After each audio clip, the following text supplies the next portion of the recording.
In order to do anterior and posterior glides at the radiocarpal joint, it's easiest to leave your patient's forearm pronated. We're going to use the wedge in order to provide stabilization and also to support the wrist. The loose pack position for the wrist is anywhere from slight flexion to slight extension. You need to move through that range to feel for where is the loose pack position, and for her it is in neutral. In order to stabilize, I will come in contact just proximal to the radial and ulnar styloid processes and wrap my entire hand around the distal radius and ulna. In order to manipulate, I must contact onto the proximal row. To make sure that you're on the proximal row, come off of the distal radius and ulna, just distally, and that will be the proximal row of carpals.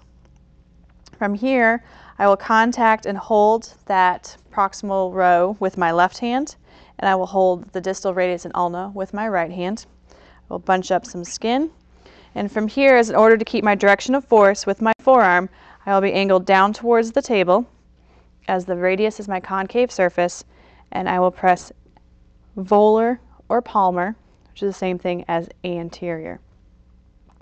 From here, I could try and lift up, but my hand contact gets a little uncomfortable and a little awkward. If you have large enough hands, you can lift up from the proximal row into a dorsal glide.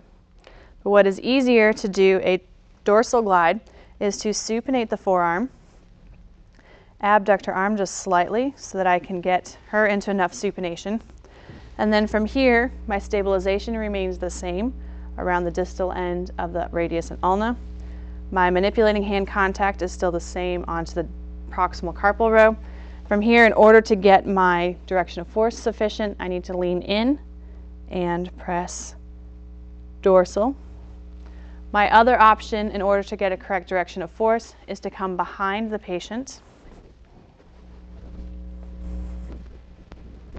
As I come behind the patient and scoot her chair over just a little bit that way, perfect.